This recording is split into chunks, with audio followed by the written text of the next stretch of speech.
Worm. Interlude 26, Part 1. The entity swims through the void and it remembers.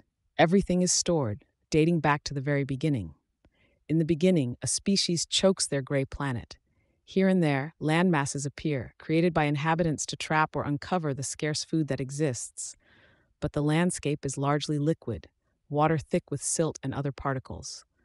The creatures worm in and around one another, and the planet has as much space taken up by the creatures as there is space left for other things. Each has evolved the same capacity to shift between layers, to explore the alternate versions of this same world, and each of these other worlds are choked by more of the same creatures. Still, they continue to reproduce, and in their spread, they have eradicated virtually every source of food from every world they can access. The species is so numerous that it is nearly impossible to find space to surface at the uppermost areas of the water where they might absorb starlight and radiation. What little energy they do manage to acquire in the process is lost in struggles to stay at the top and the continued efforts to avoid being pushed and pulled down by the coils of their neighbors. Tangle. The ancestor is aware of this, fully cognizant that the fight over resources will soon reach a climax, and there will be a war where every creature fights for itself. These wars are not graceful or sensible. The strongest can be torn apart as easily as the weakest. Once it starts, it will only end when a meager few remain. Then, as they retreat to individual worlds to mend and restore themselves, the prey will multiply, and there will be a span of feasting for those lucky enough to survive. With that, the process will begin anew. The same things will occur. This has happened no less than 170 times, with little variation. Each time it occurs, realities are left dead. The grace period before resources run out once again is shorter. That the number of worlds exceed the number of particles that might exist in one world's universe is inconsequential. The creatures multiply exponentially. They are running out of time. The ancestor knows this, and it isn't satisfied. It knows its kin aren't satisfied either. They are quiet because there is nothing to say. They are trapped by their nature, by the need to subsist. They are rendered feral, made to be sly and petty and cruel by circumstance. They are made base, lowly. With all of this in mind, the ancestor broadcasts a message. Each member of the species is made up of cells, of shards, and a typical broadcast is a simple concept, a single message nuanced by a million individual influences brought to bear by the shards that made up the speaker. Proposal. The message is voiced with violence across innumerable wavelengths and means, through heat and motion and electromagnetics and light. Each shard cluster retains different abilities, minor tools for self-defense and offense, for finding prey and helping the ancestor make its way in the cold gray mud. In communicating, it turns the vast majority of these resources outward to transmit the signal, and each form of communication has different ideas, different subtleties. In this, a greater, complex communication is achieved. The act of speaking nearly kills it. It is so starved for energy. It continues, and because this message is so different from the screams and cries over food and territory and everything else, the others listen.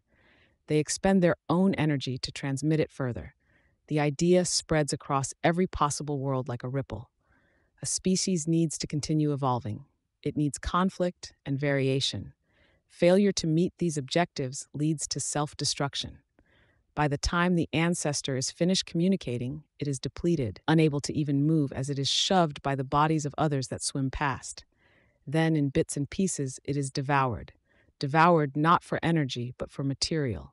The shards are absorbed, made a part of the eater, and the ones who eat swell in size. Unsustainable sizes, but they grow nevertheless. All across the possible worlds, the creatures turn on one another. It is a war, but it takes a different shape, a different form. This time, they are not eating for energy, but to stay afloat and stay large enough that they are not subsumed by a greater whole. The gray planet makes several revolutions around its star before things reach a climax. Many of the creatures are so large they cannot subsist in one world alone. They weave into one world and worm out into another.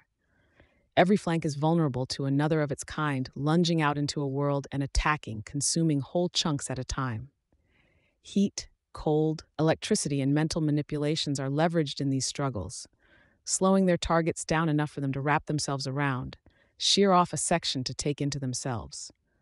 More revolutions, and only a handful remain. Energy is scarce, even with the individual bodies taking up whole oceans of the thin gray mud, absorbing all of the light and radiation they can. Countless worlds have grown dim, absorbed of all possible life and nutrients in the course of struggles and fighting. The smallest ones recognize the fact that they don't have energy, that it would cost them all too much if they continued fighting this uphill battle. They submit and are consumed. Two remain.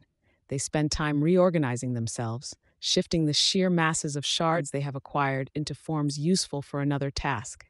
Once they are reformed, they leach all of the heat and energy from countless worlds and concentrate it in a single reality. The energy boils the oceans of silt-choked waters, disintegrates the land masses. Their bodies form into a large, complex shape with only small fragments in this one world. The extensions of those same fragments extend into other realms, in concentrated specific shapes made for a purpose, to survive the next step. The energy is released, and the planet shatters. The shattering is so extreme that it extends into other worlds through the same channels that the fragments use to extend into other realities. Every single one of the remaining habitable worlds is destroyed in the ensuing blast, and the fragments radiate outwards, shedding and dropping their protective shells as they sail into the black, empty void. Gestation. Still flying through the void, the entity forms the word in the midst of its recollections. They are children, offspring. They travel the void, hoping to encounter another habitable world. This is the beginning. Countless perish, no doubt, in contact with lifeless moons, expending the last of their energy to search the possible iterations of that moon for life. More die within moments of the detonation, their outer casing too damaged, vital processes separated from one another, but others made contact with other worlds, a world with life rooted in land masses, weathering brutal storms of caustic acid. The one who arrives on that world struggles to find a means of survival. It finds refuge in one of the dying plant structures, provides ambient heat to nourish it so that the openings might close up and the shelter be made more secure. The planet revolves around its star many times. Many, many times. The one that occupies the structure has bred now, fragmented into clusters of shards that could occupy others. Some shards have different focuses. This is the experiment, the test. Of these plants, some thrive, others die. The creature tests different capacities, different clusters of shards. It watches, observes, and records events into memory. It borrows of the conflict and stress of this new alien species. It borrows of the evolution, of the learning, of the crisis. In some ways, it is a symbiote. In others, parasite. The fragments continue to divide, feasting on abundant resources, on light and radiation, and the alien food sources it has started to learn how to consume. It spreads quickly now, across every possible variation of this world that sustains life. It encounters another. A later arrival to the same planet, a member of its own species, another that is multiplying and consuming and growing. This new arrival chose a different means of survival, but it too chose a kind of parasitism. They exchange shards where they meet. In these shards are codified memories, as well as the most effective techniques they have observed. The planetoid is small, the range of options limited. A message is broadcast, mutual agreement. They will move on. Migration. The process is similar, drawing themselves together. There is cooperation, this time, as each shard returns to the source. The hosts die in droves and are absorbed for energy. They gather into the same vast forms that span multiple realities, and they leach energy from other worlds to fuel their exit from a single one. It takes time, but something else occurs. A broadcast from the other, followed by an attack, a carefully measured attack.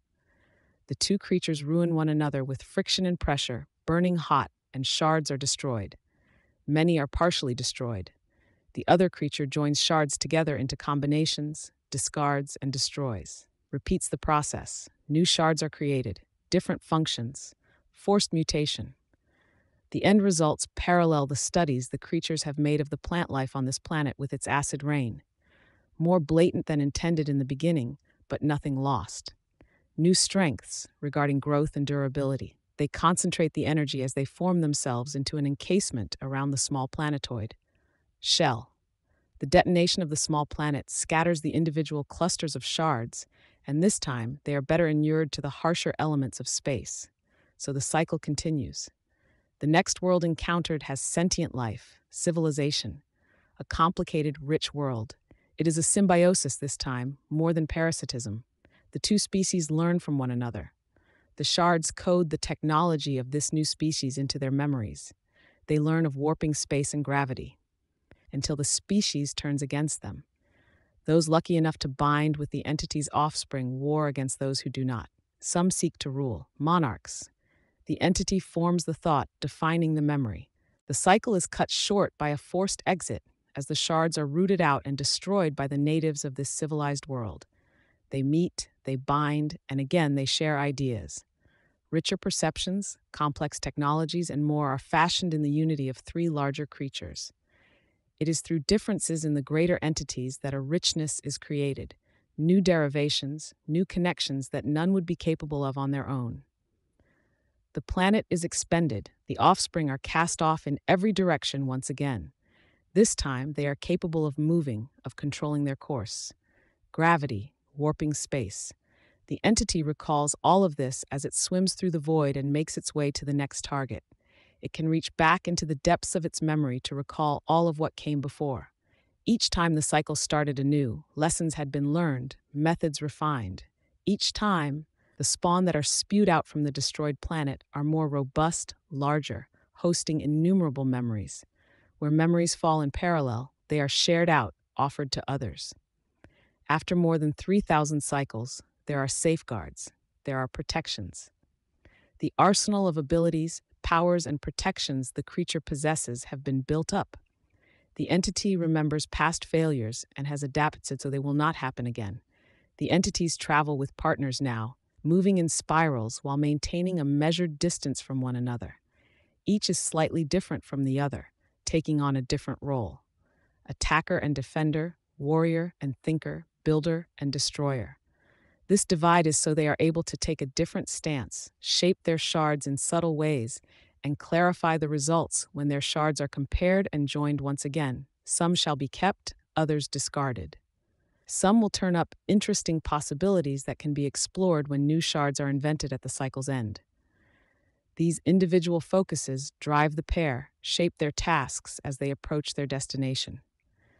The entity reaches out with clairvoyance, with precognition, and it views its destination. It communicates, covering vast expanses of space, transmitting signals across channels formed of the very foundation of this universe. These signals are broadcast only across specific realities, so that no after effects or lingering transmissions will contact a version of that world that hosts no life at all. Destination, agreement, trajectory, agreement. Each signal is nuanced, shaped with subtle details and clues by the trillions upon trillions upon trillions of individual shards that make up the entity.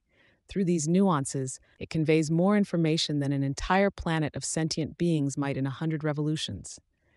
They have settled on a target. Old lessons are remembered.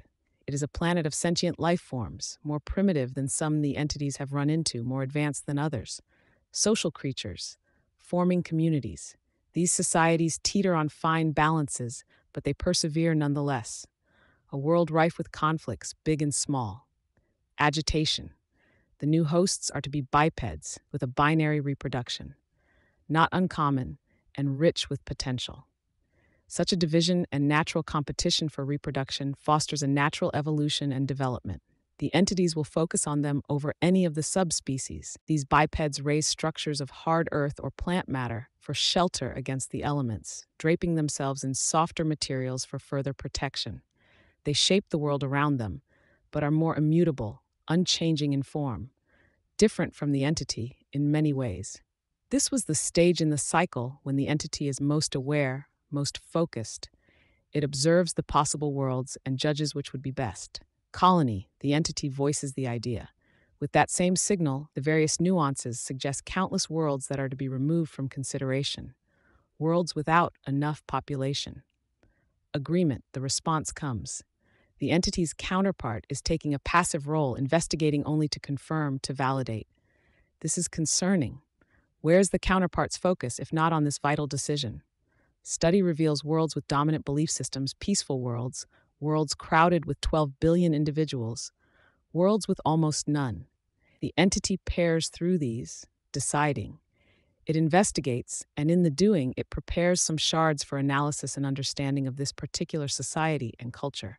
Language, culture, patterns of behavior, patterns of society. This is something the counterpart should be emphasizing.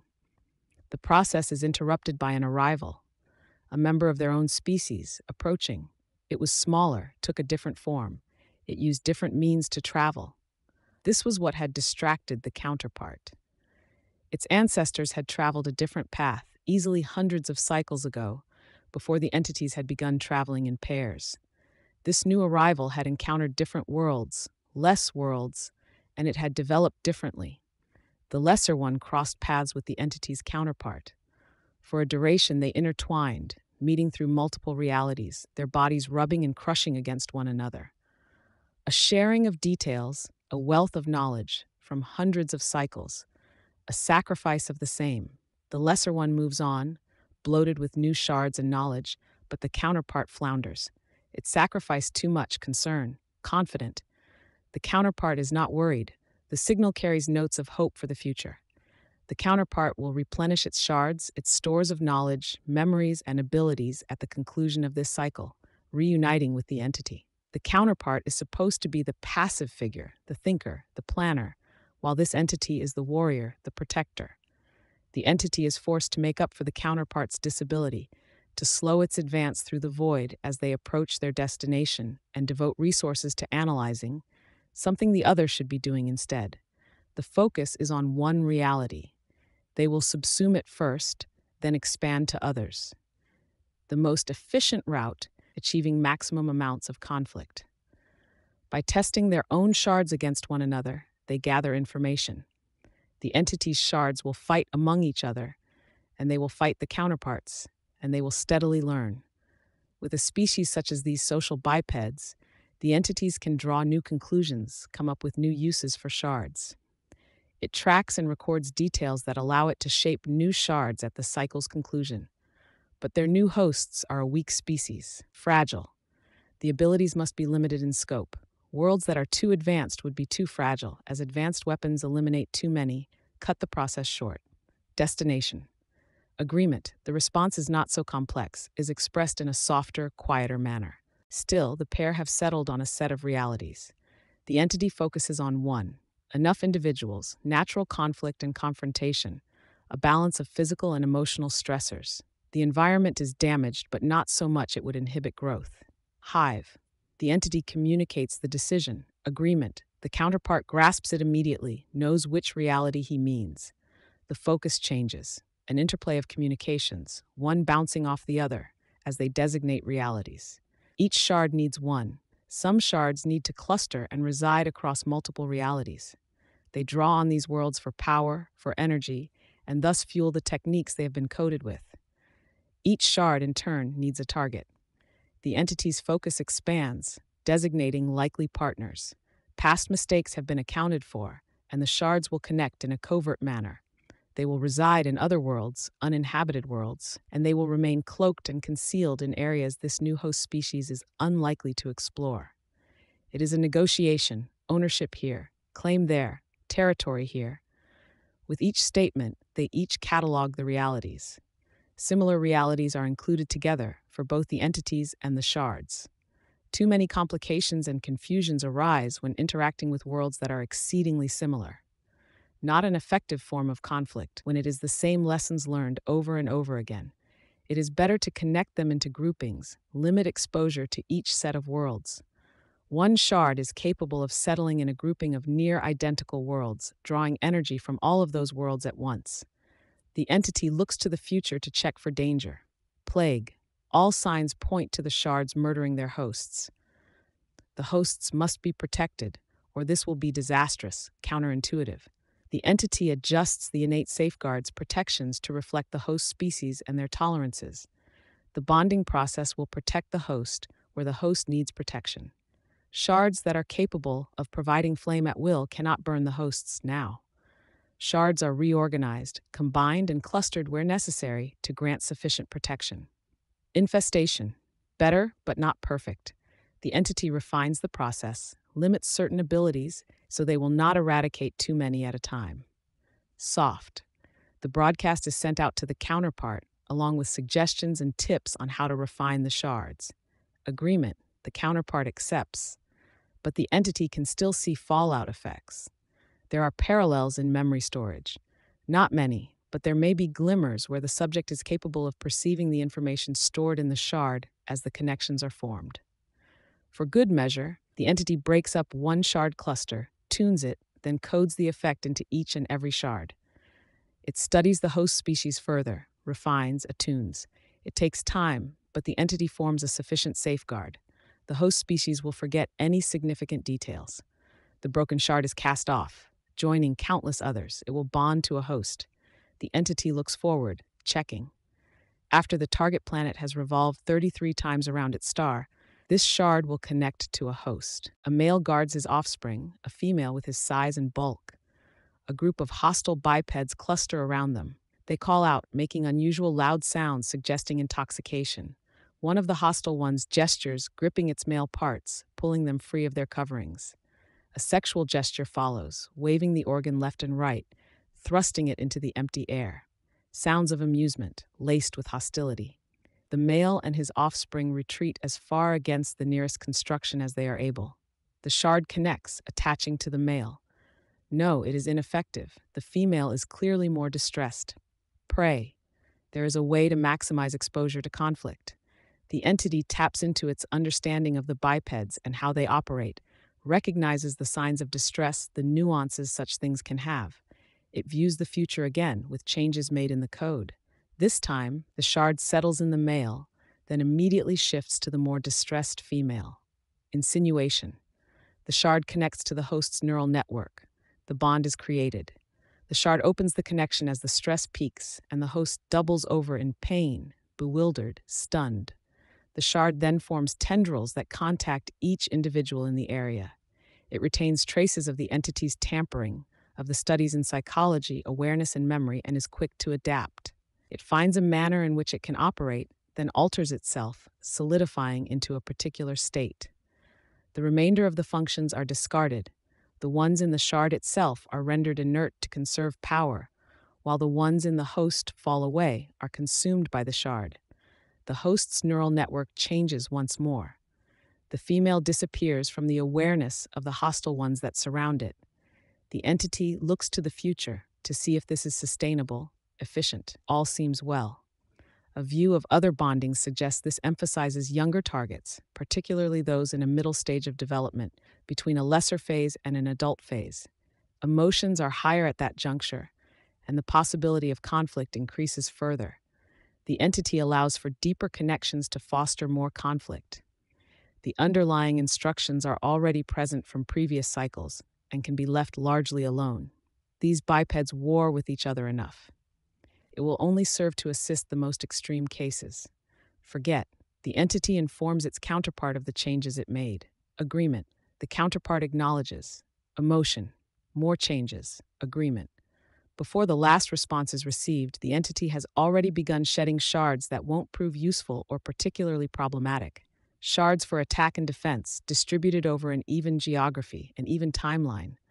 More complicated shards require more focus. Ones that harbor stored memory of technology and development in past cycles are prepared so they might bond with a host and transmit that knowledge.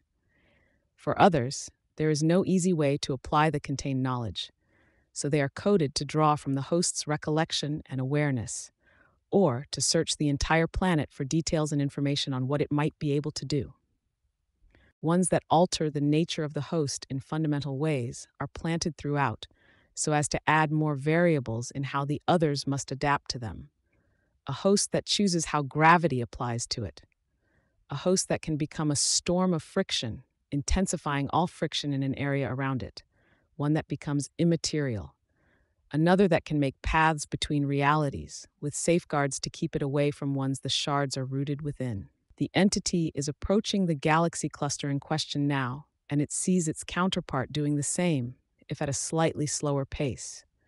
Both are trailed by a cloud of shards now, each cast off in such a way that it won't reach its target location until a set time and date.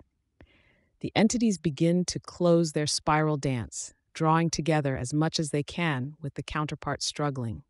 They approach their destination and begin to disintegrate in great quantities until 30% remains, 20, 10, 2. It will take 160 revolutions before their destination reality hits critical mass. 331 revolutions before the shards reach a critical mass and enough information is gathered. To look to the future and seek that information in advance would take too much energy. To do this and fail would be a catastrophic setback in the cycles. This suffices. It spends the least energy for the maximum result. The counterpart is descending, having selected a destination world. It is hemorrhaging shards in clusters due to the excessive exchange of shards with the lesser one, too soon before their arrival at their destination. These shards are breaking off in huge volumes. A check confirms these shards are coded, that everything is technically well. Danger, the entity broadcasts. Confident, the counterpart replies. The counterpart remains secure. Nothing to be done. There is no more time to devote to the crisis. The entity focuses on its destination, on the next part of the cycle. The shards have largely been assigned to hosts. They will remain latent. They will wait for the first crucial moment of crisis and use that to shape their function, to better assist their host. It is impossible to check the exact circumstances for each event. Some shards harbor particular concepts and will shape their application to the host's needs. Others are coded with particular applications and will either scan viable realities or the host's frame of reference for how that application will come to pass. Physical harm will grant physical assets, be it direct or abstract. Immediate danger will nudge the shard towards defensive abilities.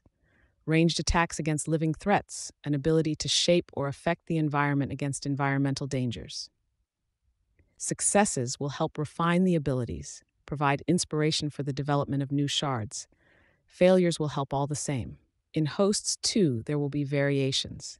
The shards might seek out different hosts if others are in range, as the perception-altering one did. They will fragment and transmit to other hosts as they grow and develop. The entity is satisfied. In terms of raw size, it is but a small fragment of what it once was, barely a cluster of shards now. Its part in this phase of things is nearly done. The next part of the cycle begins. It chooses an unoccupied reality, a barren planet. Its perceptions focus on the land masses in idle curiosity, different from the focus reality but similar. They have reached the solar system in question now. They brush up against one another, and the entity shores up its counterpart where it can, sacrificing its own shards in the process. Acceptance. Gratitude. The counterpart's message is thin, but the entities are but a 10,000th of a percent of their original size. It turns its attention to adapting. In the course of thousands of cycles, the entities have refined their methodology. There are no true points where they are vulnerable. As the whole, as the entity, it is safeguarded by countless abilities, defenses, perceptions, and options. It is fat with the knowledge of every generation that came before, the mistakes, the problems, and the solutions. While it travels the void, it is virtually untouchable. But there have been times where the shards were vulnerable, after bonding with hosts. Even now, there are dim possibilities that they might be rooted out. There are issues where shards that have been coded to generate conflict could do too much damage, disrupting the cycle. This is something that must be tended to. The entity turns its attention fully to their target reality, observes the various life forms. Always, in the course of its examination of the possible futures, it was evaluating, checking to see what was necessary. A quick glance into the future, not so deep a look as to expend too much of its remaining energy. Conservation is key at this juncture, and from here on out. The entity's present configuration is satisfactory. The chance the cycle can be interfered with has become infinitesimally small. The shard that allows the entity to see the future is broken up, then recoded with strict limitations. It wouldn't do to have the capabilities turned against the entity or the shards. The fragment it just used is sent off, directed to a small female. The other fragments in that same cluster are retained. To see the future is resource-intensive, but the entity will harbor it as a safeguard. More abilities are used to check, investigate, and then cast off. The ability to communicate and receive signals is unnecessary now. To transmit signals across wavelengths, it too is intentionally crippled as an ability. It would not do to have that one being used with regularity. Such would be distracting for the entity and its counterpart. When it knows the configuration is absolutely decided, it reaches for the last fragment it will cast off. This one, too, it cripples, even largely destroys, so as to limit the host from using it in the same fashion. In a haste to decide matters before it enters the stratosphere of that barren planet, the entity casts it off to a similar location as the future sight ability. A similar time, 31 revolutions from now. The destination is a male thin in the company of strong males and females drinking, and with that, the entity lands on the barren planet. The planet revolves around its star once before the entity even moves. The entity rises and extends its perceptions across multiple realities. It's time. Chrysalis. The entity changes. A star that burns twice as hot burns for half as long. Not truly, but the entity is aware of the idioms and patterns of this world, is already thinking periodically in terms of the words and ideas of their languages to frame thoughts for itself in this pivotal moment. It serves to help codify the messages and intent. The entities burn as hot as any star, with their sheer mass, their scale, the power they wield.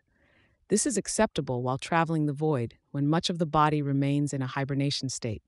Stored energy is expended as a resource to view the future, to perceive and communicate. But this is not sustainable here, in this phase of the cycle, when the entity is so much smaller.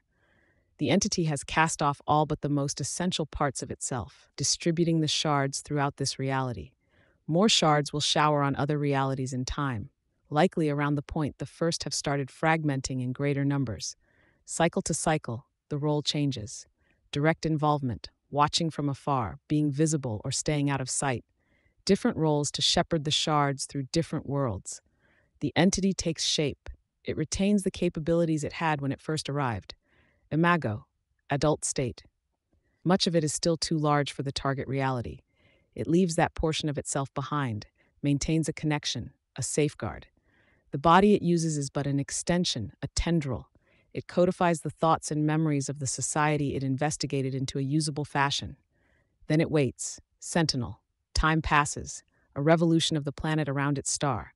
Something has gone wrong. It is time, but it has not received a broadcast from the counterpart. The entity emerges, stepping into the target reality. It can see its shards showering down from above like meteors traveling the void, the first to arrive. It can see the shards of the counterpart. Not all are intact. Dead shards, damaged ones, vital shards even, going to hosts. The entity destroys these on sight. They are corrupt, ruined. They will fail to provide usable results. Extending its perception over the world and other realities, the entity can sense everything at once. It can sense conflict, wars. It remains aware of its limited lifespan, 3,600 revolutions. To search like this costs a tenth of one revolution's time. There is more than enough remaining before the cycle concludes. Or there should be. The entity abandons the search. Enough information has been obtained for it to know. The counterpart is dead. For a very long time, the entity is still. It does not move and instinctively holds back every ability, as if conserving energy in the face of a vast threat. But this is not a threat that it can weather, like a storm of acid rain. The cycle has been disrupted. Worse, it is terminated. The entities have altered themselves so that each half of a pairing serves part of a role. It is only with the counterpart that it can gestate, that it can modify the individual shards, cast the next generation out, and start the cycle anew.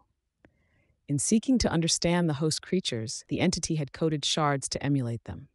It is those same shards that experience the entity's first ever emotion, crushed. The entity comes to experience a deep, profound sadness for the very first time. Time passes as the entity considers the ramifications. The sky grows dark, then light again, dark, then light. A structure, a vehicle approaches. A hull pierces the water as it draws nearer. A crowd stands on the uppermost surface, gathering. They stare, even babble among themselves, their voices jumbling together, a hum, a blur. He can see into the other realities that lie adjacent to this one, similar people, similar crowds. Drone, buzz, They are communicating, and the entity is unconcerned. It watches as they draw close to the edge of the vehicle, pressing themselves against the barrier that was erected at the edge. They reach out. They worship him. Of course they do.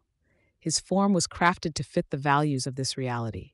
They hold faith, and the entity chose a shape that fit the most celebrated figures of the most popular faiths. Race divides this species, so the entity deliberately chose a form that didn't fit any one race, with skin and hair given the color and texture of another thing they celebrated and worshipped, a mineral. This is intentional. The entity sees a shard already taking root in one of the vehicle's passengers, one of the dead shards damaged. The entity's vision allows it to see the man's inside, the damage. He is dying of a systemic issue in his body, producing the wrong type of cells in the wrong places. The entity reaches out, feels others touch his hand before the male finally makes contact. A simple wavelength serves to kill specific cells. The shard will grow now, damaged as it is. With that, the golden man turns from the crowd and flies away. Worm. Interlude 26, Part 2. The entity slowed as a figure barred its path, a female with her arms outstretched. Smaller life forms were arranged around and behind it, vaguely familiar. "Stop, Scion," the female said. The entity came to a complete stop. It could see the connection to the female's shard, the activity as it broadcasts signals, reaching out to contact life forms throughout the area, coordinating them. All around the entity, there were shards in varying states of maturation. The female's was among the most mature, seasoned by conflict, heavy with information, lessons learned, tactics, applications, organization. It had already fragmented once, heavy enough with information that it could afford to handle other roles. The fragment would have a derivative ability, and given proximity, it would hopefully remain close enough to exchange information with the shard that it had split off from. There were no signs of that exchange. The female had separated ways from the fragment. The entity recognized her shard, the last one that had split off before the entity took on this form. Queen. The entity's despair deepened for a moment. It was a good thing that the shards were harvesting such good information, but nothing would come of it. The cycle had been disrupted. "I know you want to help, but it's too dangerous. You're too strong, and this situation is fragile. It'll do more harm than good. More harm than good." Scion accepted that as a given and decided to stay where he was. The female kept on talking as memories stirred. Worm. Interlude 26, Part 3. A male approached. No shard, no powers. The area was dark. The planet turned away from its star. The entity was hovering over the highest point of a short bridge that spanned a river, lost. It had created itself for a purpose it could no longer fulfill. The male pulled off one foot covering, hefted it, then threw it. It bounced off the entity's face, not even eliciting a blink. The male hauled on the other foot covering, but it was too tightly bound. He gave up, half hopping, half running up the length of the bridge, pounded his fists on the entity's chest, scratched, clawed. Aggressive actions, but it didn't matter. The entity was invulnerable. It could glance into the immediate future and know there was no potential reality where this male would be able to harm it. Not that it mattered. "Damn you," the male cried out. "Fucking perfect golden man. Fuck you. Just bleed. Fucking feel this." A strike to the entity's face. The male nearly fell from the bridge. The entity would have let him. You don't deserve this. This power." The male sniveled, mucus running from his nose. Flecks of spit dotted his lips from the sheer force of his words. "They keep saying you're fucking sad. What do you have to be sad about? You weren't beaten black and blue by a fucking girl you were too chicken shit to hit back. You haven't been kicked around by motherfucking teenagers who thought it'd be good for a lark, buggered against your will. No, you get to be untouchable." The male clawed and scratched, long dirty fingernails scraping at the entity's body, clawing at a nipple, at the part the entity had crafted to look like genitalia. Nothing did any harm. Even the dirt skidded off, failing to find any traction in the entity's skin. The male collapsed, his face pressed up against the entity's chest. His mucus and saliva slid off with the same ease the dirt had. Fuck you, golden man. You don't deserve to be miserable, or you don't deserve to be miserable and useless. Fucking burden on society, distracting people from shit that needs doing. Fuck you, you ponce. You, fuck you. Go do something. Never got that. All these sad fucks that kill themselves or hide away. If you're going to be miserable without a damn excuse, go to Africa and help those damn kids who were orphaned in wars. Go save people from burning buildings. Help clean up after disasters. Work in a fucking soup kitchen or something. I don't care. The man's voice had gone quiet, barely more than a whisper. Another pound of fist against the entity's flesh. I don't care if it's penance or if it's a fucking way to kill time. Do some goddamn good, and maybe you'll feel like you're worth a damn. Maybe you'll stop being so fucking miserable. The entity continued to stare out over the city. It absorbed the words, considered them. It was a task, a role it could play. It was something. What had this male said? Which were ones the entity could achieve? Save orphans in wars, rescue people from burning buildings, clean up after disasters. The entity took flight once more. Worm, Interlude 26, Part 4. The entity remained patient. Patient then, patient now. You could go to Houston or New York even. That's far enough away from Jack. The young female with the administration shard was still speaking, quiet, intense, urging without prodding. The entity and the young female were still hovering over what was becoming a major site of conflict. The entity extended its senses over the area. At the center of it all was a man. Not at the center, but everything tied to him. Everything moved in relation to him, and he moved in relation to others. The entity stared, intrigued. We can't stay here. Come on. The female host was still talking. The female paused, waiting. Or, you don't understand what I'm saying, or you don't care. Fuck me. Listen to me, Scion. Pay attention. The entity turned its attention to the young female. Its hands found the entity's, pulled. There was a meaning behind the gesture, but the entity was too lost in observing what was going on below to care. A confrontation had started between a young male and an older one, a fragment of a shard against a very mature shard. The most mature shard in this area, at a glance. The more mature power was unleashed. A wavelength power, a kinetic transmission. The entity watched, and it recognized the shard at work, the broadcast shard, one that had been crippled, just like the shard of the female that floated before the entity now. The same shard that had managed communication between the entity and its counterpart. The entity turned to observe another conflict. One shard was connected to 8 individuals. A lesser shard connected to 8 unusual hosts. The 8 advanced in clusters, moving towards the various individuals that seemed to be hostile to them. The shards connected to each individual provided more detail than anything else. You big golden idiot! Come on! Her subjects formed a thick cloud, blocking the entity's vision. No matter, it could still perceive the world. Come on! She pulled harder. The entity turned to follow the confrontations. The male with the broadcasting power was swinging his sword. The younger one was erecting defenses, lashing out. Their shards were reacting.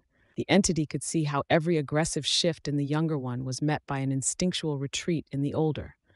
Cause and effect, invisible but there. The nature of the shifts changed as they started speaking. To strike the one with the mature passenger was akin to trying to catch a leaf in the wind. The hand moved the air, which moved the leaf, and it slid just out of reach, just beyond the hand's grasp. Ah! There, a narrow miss. The male slid out of reach, and he prepared to go on the offensive. His shard shifted, just as ready and able to capitalize on the weakness in offense as he was able to evade trouble in defense. A shard flared to life, and the entity saw an effect take hold around it. It reached out and found a barrier it could not penetrate. Cell. Its hand was moved back to the previous position. It was caught in a sinkhole of distorted time. Over and over again, it moved in a steady loop. Snare, a trap. Worm, Interlude 26, Part 5. The city burned, and the entity wielded its power. Controlled wavelengths disrupted the molecules, extinguished each source of heat, inside and out, rendering it a little cooler than the ambient temperature. Countless individuals fled for safety, running in droves. The entity watched, but it did not rest. It hadn't rested in years. The longest it had stood still was in the company of Kevin Norton, where the man gave it a white covering that clung to its body. As instructed, the entity kept the cloth clean, pushing out energy in patterns and yields that would drive out the soil and smoke, while leaving the cloth intact. It lowered itself to get a better angle on one blaze in the basement area of a library. In the doing, purely by accident, it lowered itself to eye level with a female on a balcony. The female was startled, afraid, unable to even breathe. It could look inside the female and see the emotions as an increased heart rate, hormones, and adrenaline churning through her system. It almost blurted out the words. Ktovi. The entity understood the Russian words as it understood all languages, through the knowledge it had scanned for and codified prior to arriving. It remembered the instructions Kevin Norton had provided, to be polite, to be considerate. Speaking, nonetheless, was an unfamiliar concept. How to answer? The entity did not know what it was. It had no role but the one ascribed to it by Kevin Norton. In thinking of the man, the entity thought of a thing the man had said, a word in the midst of a story about ill-behaved spawn. As it did most words, the entity had searched its memory for details on the concept. Zion, a promised land, a utopia, a harmonious kingdom.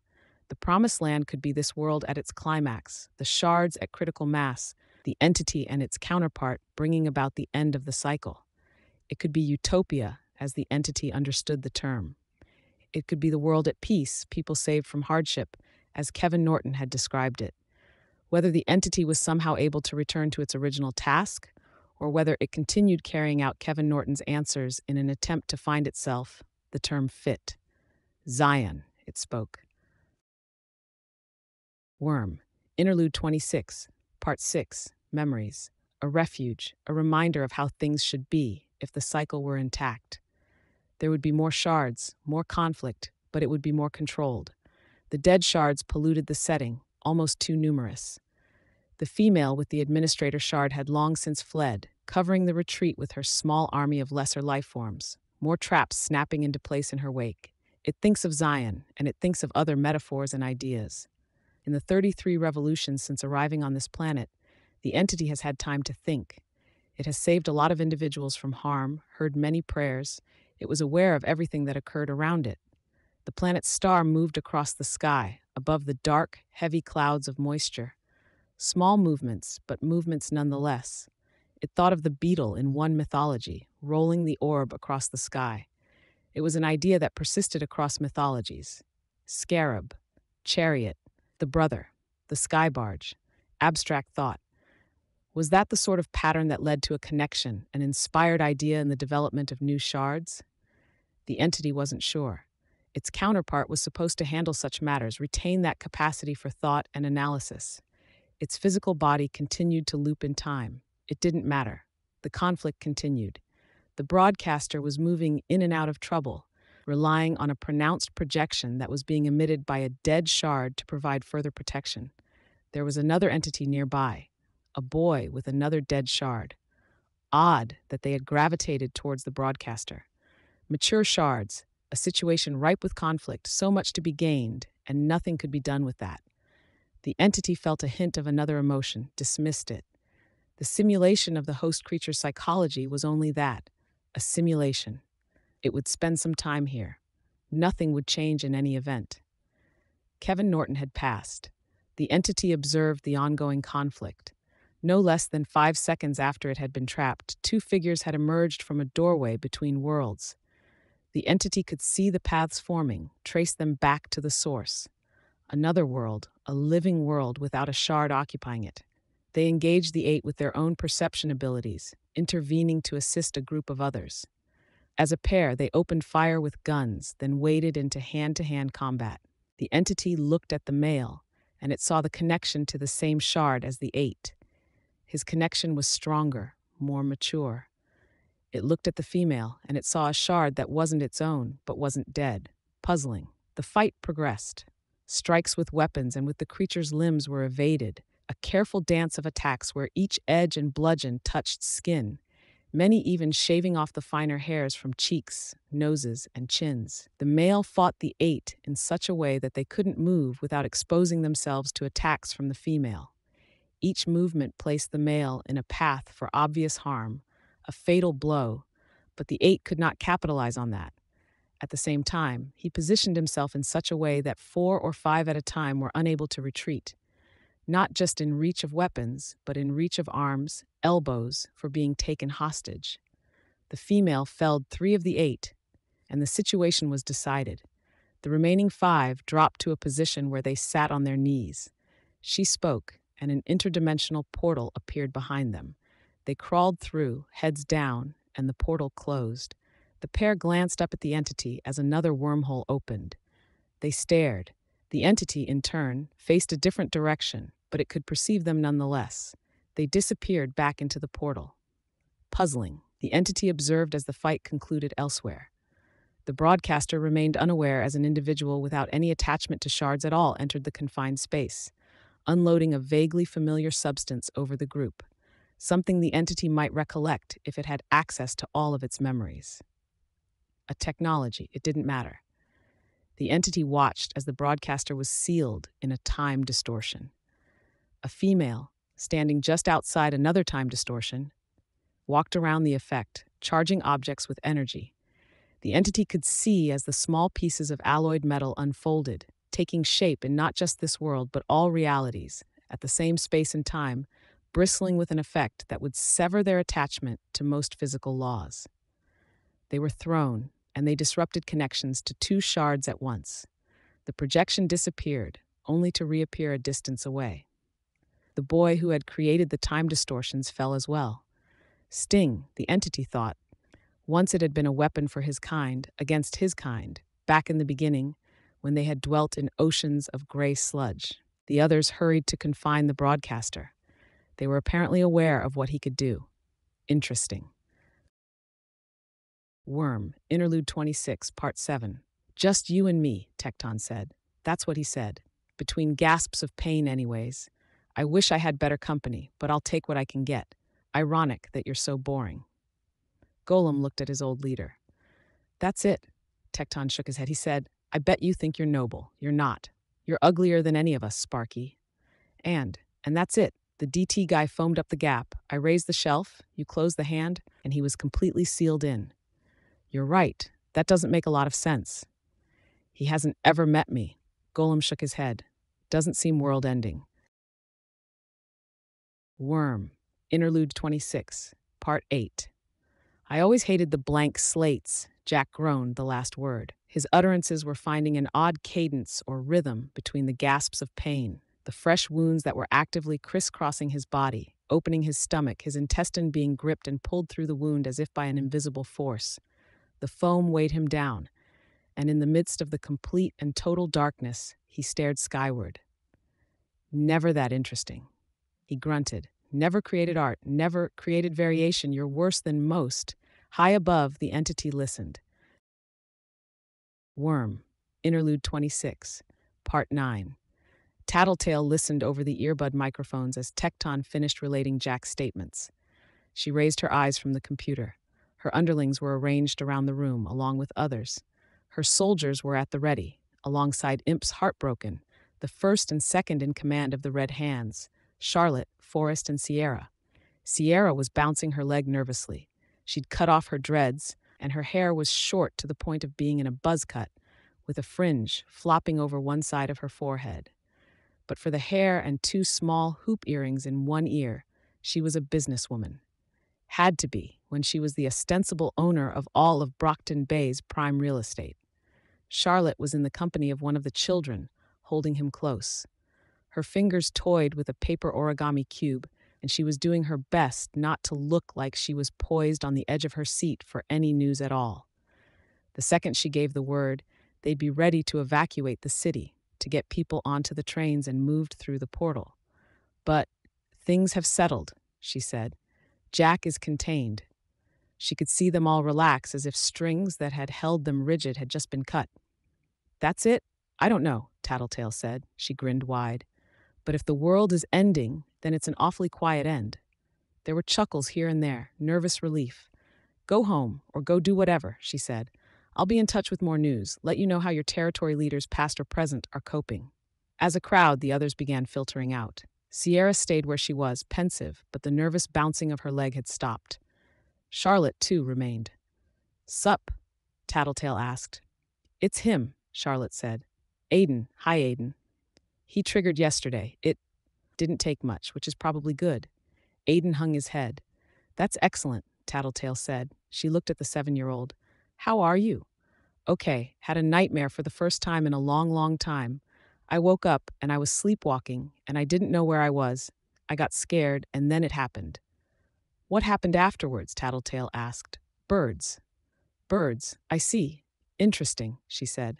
Her eye moved over to the boards that marked the perimeters of the room. Each was packed with information in her small, tight, flowing handwriting. Messy, but she'd gotten good at putting pen to paper these past few years.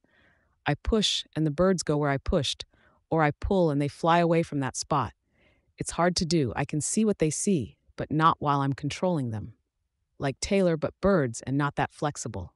I see. We suspected he would trigger, Charlotte said. Tattletale looked up, surprised. Aiden had a dream one night, back when the nightmares stopped. He drew that picture. Picture?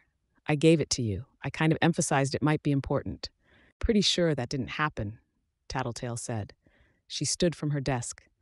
Sorry, Aiden, to squabble in front of you, but Charlotte needs to remember I don't tend to miss stuff like that. All that money you've given me for helping to look after the territory, the money for the kids, I'd stake it all on what I'm saying now. I promise, I swear I handed you that picture. Tattletale frowned. I swear, Charlotte said for emphasis. Then there's a fucked up stranger power at work. Don't like that idea. Let's see. I store everything in a rightful place. If you handed me a picture, was it here? Here. Tattletale crossed the room. She pulled a bin off a shelf, then sorted through file folders. Charlotte said, There. Tattletale stopped, then went back a page. Huh? I stand corrected. There was a beep on the computer. Tattletale went back to the computer to investigate, shrugged, then sat down. Well? Charlotte asked. Well, what? The picture. Tattletale frowned. What picture? What's going on? Aiden asked. Charlotte stalked over to the bin that was still out, grabbed the paper, then slammed it down on the desk. I don't think a piece of paper can have superpowers. Pay attention. Focus, memorize. Tattletale frowned. She turned her attention to the paper. There was a block there. She felt it slide out of her mind's eye, caught herself. She turned her attention to the surroundings, the underlying ideas. Aiden, describe it to me. I don't know what you drew. Those are kind of like fish or worms or whales, but they fold and unfold in ways that are hard to understand, and there's stuff falling off them. Those are stars, and Tattletale felt something fall into place. As though a floodgate had opened, the pieces started coming together. She stood from the desk, striding across the room. There were still gaps in her work on the boards where she was outlining everything, trying to decipher the underlying questions. Now, she began unpinning things from the board. She was remembering and she was putting it together now. There was a block, but she'd formed enough connections now that things were going around the block. The whole. The idea had stuck with her. All powers fed back into a greater whole. Each was a piece of a greater construct, of Aiden's fish whale worm things. But that wasn't it, no. It didn't fit in terms of timeline. There was more. Like gods, she said, recalling. Like viruses, like gods, like children, Charlotte said. Back on the day I first met you, you said that. Like viruses, infecting a cell, converting it into more viruses, bursting forth to infect again. Like gods. So much power, all gathered together. All powers stemmed from them. Like children. Innocence? Blank slate. Oh, Tattletale breathed out the word. Tattletale? Sierra asked. Oh, balls. Worm. Interlude 26, Part 10. I'm not Darwinist, Jack gasped. None of that bullshit. I think it is simple. He continued grunting. His switch to turn off the pain took a second to activate, took deliberate action, but getting in the rhythm meant he could buy himself 1 or 2 seconds of relief with each loop. It was a question of concentration, and his concentration slipped. It's simpler. Us monsters and psychopaths, we gravitate towards predation because we were originally predators, originally had to hunt, had to be brutal, cruel. He paused, spending a few moments grunting in pain, letting the loops continue. Order to survive. Violence was what made us or broke us back in the beginning. The entity was patient. It had time to spare. Worm. Interlude 26, Part 11. Saint swayed slightly in his seat. The information continued to stream in along a dozen different channels. Too much. It was too much, but somehow, somewhere along the line, they'd succeeded. Jack was contained. Things were quiet, until he noted someone bludgeoning their way through Dragon's password security. A series of personal questions, ranging from a favorite texture to something about a pet name for Dragon, to a question about the first results of the 10 by 10 game. The first two were answered in order. Defiant, getting access to the system? No, too crude, too obvious. The individual stalled on the last question. He waited a few long moments, then saw the same individual making calls to Defiant. 3 communiques initiated within 1 or 2 seconds of one another. Then emails to the PRT and Defiant both. Saint intercepted it. Fuck, finally. What are you trying, Tat? Shut up and listen, Duchestain. It's Scion. He's the point where it all catalyzes, and I just clued into the fact that he can probably sense Jack. Get Gru back to the area. Blanket Jack in darkness now. Now, now, now. Mags, he shouted. Dobrinja, get Gru back to the scene now. This is it. On it, the reply came back. There was a pause. Gru is 4 miles away. Teleporter, he said. We don't have any that survived the last few Endbringer fights. Saint hesitated. Too far, it would be too late. The woman who claimed she could control Scion. His tired fingers flew over the keyboard. He dug up the file. It had been seen to. They'd taken her name, but there'd been no proof. Hearsay. Hearsay was better than nothing. The cyborg was piloting the closest Azazel. Controlling it could be seen as an attack. The cyborg would fight, wrestle him for control. He opened up the window for a message instead, even as he used the full access Dragon had for every camera, email, and phone message to find this Lisette. A Hail Mary, if there ever was one. Defiant, he said, overriding everything in his way to open communications with the cyborg. Help me. Worm. Interlude 26. Part 12. The entity followed the movements of the various individuals around the battlefield. More containment foam was being layered over the broadcaster, burying the area. A noise, a blare that had people doubling over, covering their ears, started emanating from one of the craft. The craft launched a second later, flying right for the time distortion. It crashed into the area of warp time, wrapping 4 limbs, tail and rear claw, around the irregularly shaped feature. The blaring noise stopped as a voice emanated from the speakers. Scion, Xeon, Golden Man. It's Lisette. Kevin Norton introduced us. What the man down there is saying, whatever he's saying, don't listen. Turn away, please. Turn away. The entity moved, and it broke through the time distortion effect with ease. The craft fell head over heels before propulsion kicked in. It had to fly in zigzags to keep pace with the entity's slow retreat from the scene. Aya, you broke free. Okay, good. Leave. Run. Please go. I'm so sorry I wasn't able to talk to you before. You never came back to that spot, and I could never reach you to talk to you. There was help you needed, and I couldn't give it. I went to authorities, and nobody believed me. But now maybe I can give you advice. We can work on this together? As a pair? Is that all right? The entity didn't respond. I hope it's all right, she said. The entity took flight, leaving it all behind. Leave. Run. It didn't return to the task of saving lives. For a period, it only flew. It stopped when it had circled the world twice, hovering over the ocean where it had first appeared. The broadcaster had finished speaking just a moment before the craft had launched, oblivious to the blaring noise that had been intended to drown him out. What I don't understand is why a blank slate like you would default to doing good deeds, rescuing cats from trees. Why not turn to that violence as our ancestors did? It drove them, just like it drives the basest and most monstrous of our kind. Had he known he had a listening ear? Had it merely been a struggle to continue doing what he'd instinctively done for decades? The shards retained memories, motivated, pushed. The entity looked to the future, looked to possible worlds, and it saw the ways this could have unfolded. It burned a year off of the entity's life, but he had thousands to spare anyways. There was a scene where the entity stood over the broadcaster's corpse and ruminated on what had driven the male to such extremes. The shard wasn't a particularly aggressive one. A scene where the man died, and years passed, the entity slowly coming to the same conclusions as it observed the rest of the species. The entity had done good deeds for years, at Kevin Norton's suggestion, waiting and hoping for the reward, the realization. When none had occurred, it had simply kept doing what it had been doing. Seeking out alternatives wasn't even in the realm of imagination, because imagination was something it lacked. It had power, though, and if either the counterpart or the cycle had been intact, they could have filled in for that imagination. Still, it could experiment. It gathered its power, then aimed at the nearest, largest population center, Kevin Norton's birthplace. The golden light speared forth, and the island shattered, folding, parts of it rising from the ocean, crumpled like paper in a fist. The entity did not eliminate the smoke or the waves that followed.